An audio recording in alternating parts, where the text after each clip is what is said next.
14. Itu Allah Ta'ala berfirman, idza stawaitum alaihi, jika engkau sudah berada di atas tungganganmu, wa taqulu subhanalladzi sakhkhara lana hadza wa ma kunna lahu muqrinin. Ya, wa inna ila rabbina lamunqalibun. Sampai situ doanya.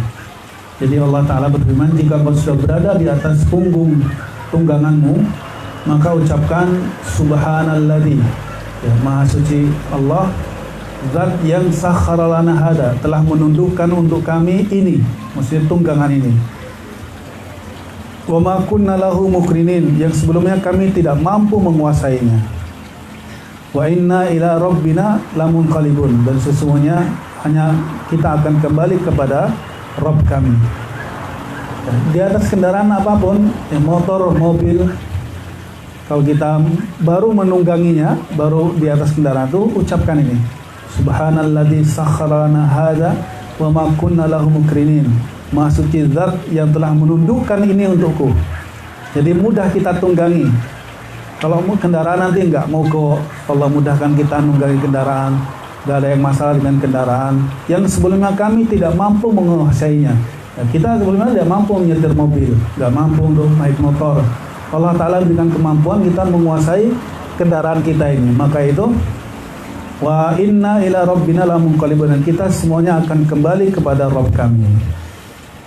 Jadi doa ini dan dihayati juga jamaah membacanya itu biar kita mengerti maksudnya. Ada di surah Zukhruf ayat 12 dan 14. Ini dikatakan doa yang paling ringkas untuk naik kendaraan, safar maupun tidak safar, ya, safar maupun tidak safar. Jadi awal kali kita keluar rumah, mau ke pasar misalkan, mau kerja, meskipun nggak safar tetap disunahkan baca ini. Meskipun dalam keadaan mungkin gitu, kita baru keluar rumah bawa kendaraan, baru naik kendaraan itu, kita disunahkan baca ini, gitu. Meskipun bukan dalam keadaan safar, gitu. Terlebih dalam keadaan safar jelas dikuatkan sunnahnya. Ini redaksi doa yang paling pendek ya untuk naik kendaraan. Kalau mau yang lebih panjang dan ini lebih menakjubkan doanya, nanti kalau ada yang butuh bisa saya tuliskan. Jadi doa yang menakjubkan dari Nabi SAW. Setelah Nabi membaca doa tadi itu, subhanalladzi sakhkhara lana hadza wa ma kunna lahu muqrinin wa inna ila rabbina lamunqalibun, Nabi tambahi doanya.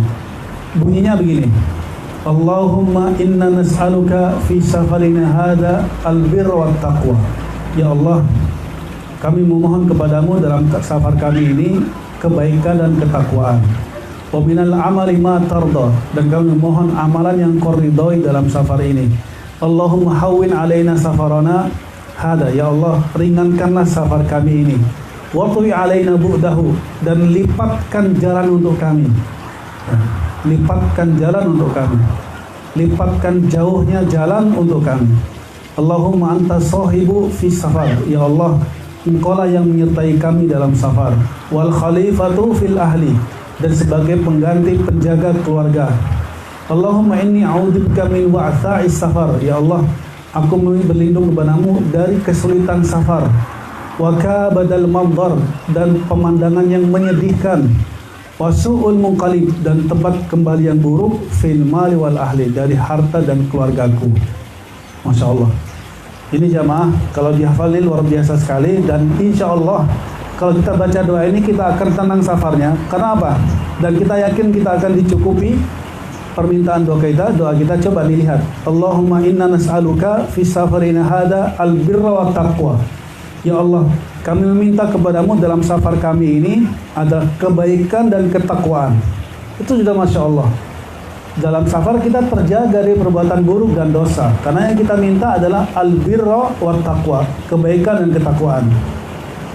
Wa minal amali ma tarda, dan kita meminta amalan yang apa yang kau ridhoi. Jadi kita akan mesti terjaga dari amalan yang tidak Allah ridhoi. Kemudian hawin alaina safarana hada, ya Allah ringankan untuk kami safar kami ini. Ya, kita nggak akan merasa lelah, kelelahan terlalu lelah begitu, karena Allah sudah ringankan safarnya meskipun jauh. Watwi anna bu'dahu, dan lipatkan jauhnya jalan untuk kami. Ini jamaah, ini yang terasa, yang banyak dirasakan oleh mereka yang membaca doa ini. Safar jauh terasa ini, terasa dekat gitu, karena doanya ini Allah kabulkan. Watwi anna bu'dahu, lipatkan untuk kami jauhnya jalan. Jadi kalau safar sebenarnya normal, kalau di jam normal, misalkan safarnya 5 jam, ya 5 jam kalau di jam normal.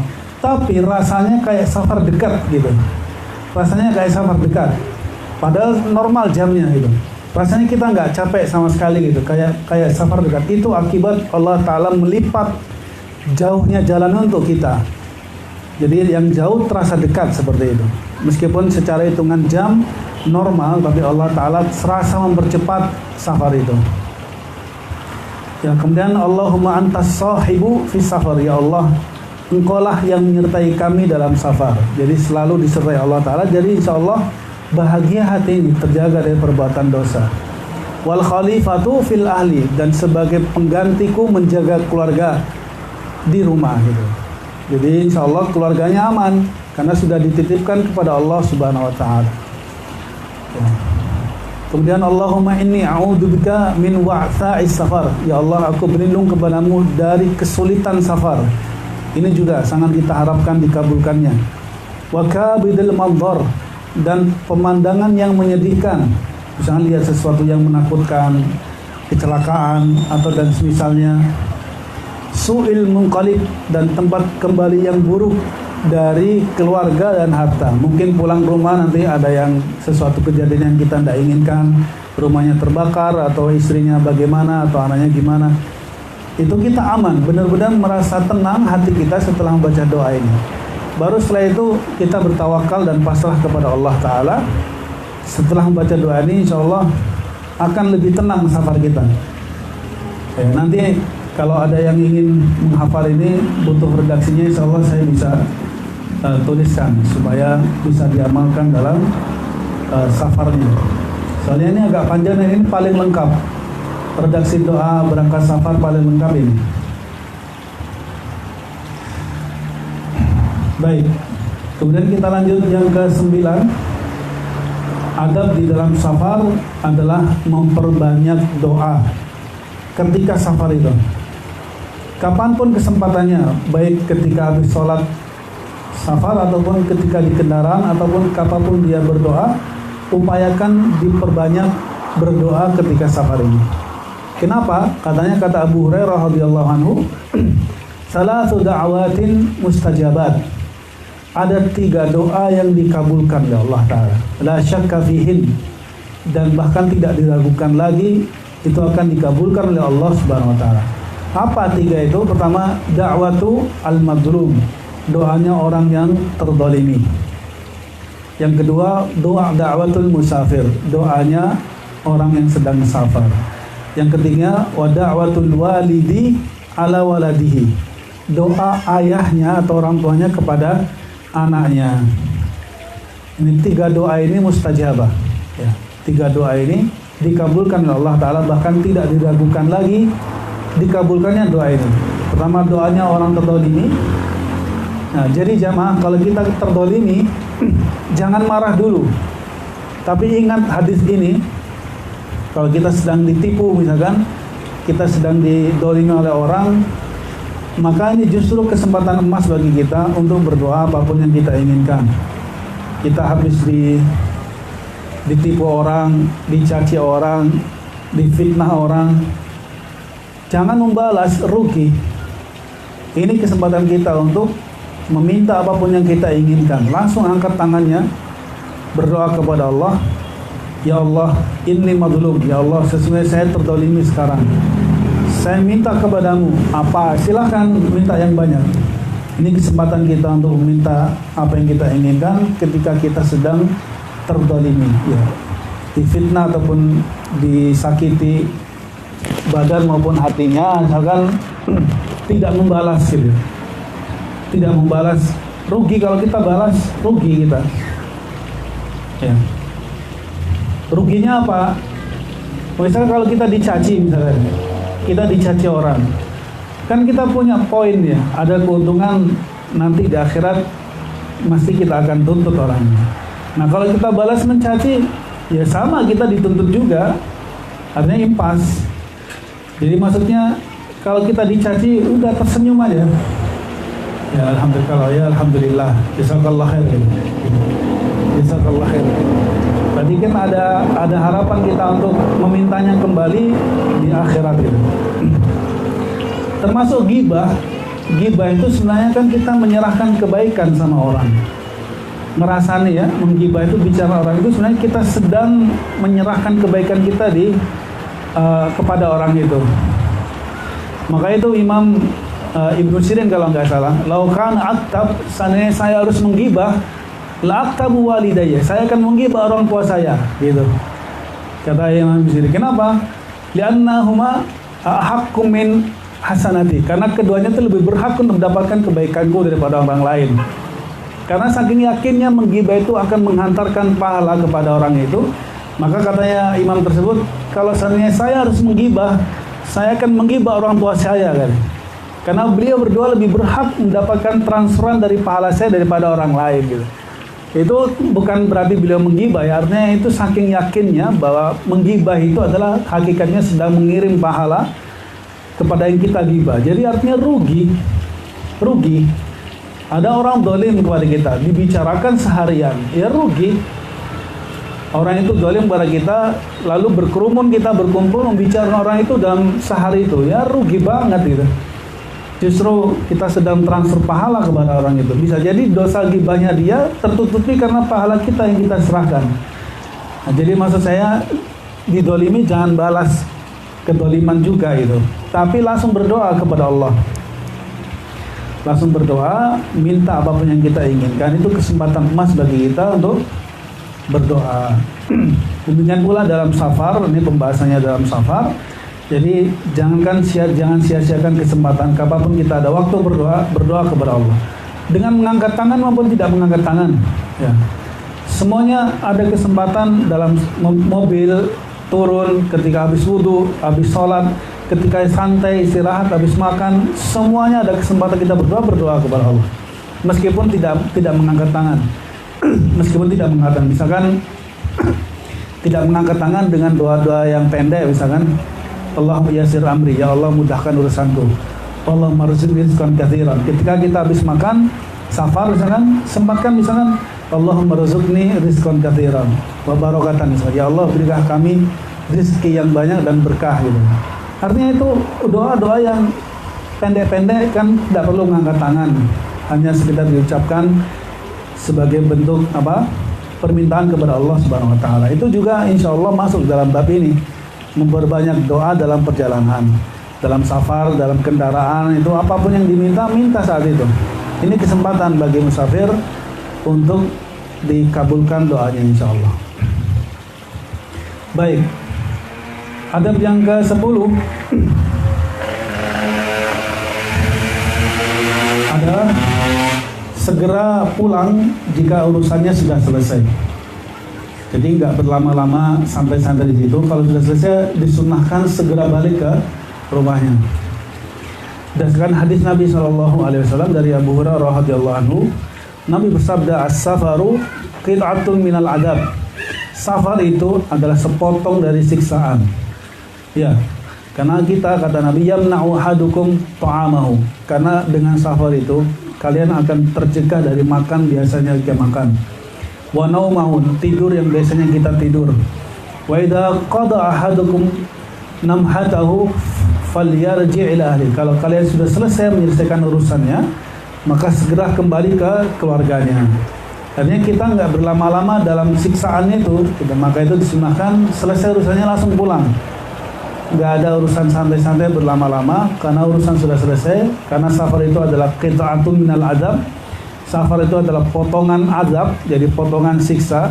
Kita terhalang dari makan seperti biasanya, minum dari biasanya, tidur dari biasanya. Serba sulit lah kalau sedang musafir itu. Maka itu selesai disunahkan untuk segera pulang gitu. Baik, sekarang sunnah-sunnah setelah ketika pulang. Ketika pulang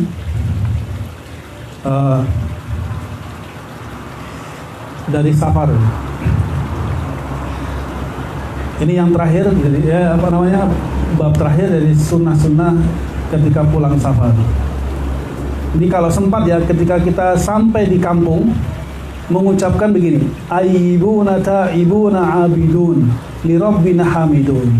Ini hadis riwayat Imam Muslim, sahih riwayat Imam Muslim. Ayyibuna ta'ibuna abiduna li rabbina hamidun. Ya. Kami kembali ya Allah dalam keadaan bertaubat, menyembah kepada Rabb kami dan memujinya. Itu ketika sudah lihat kampungnya ya.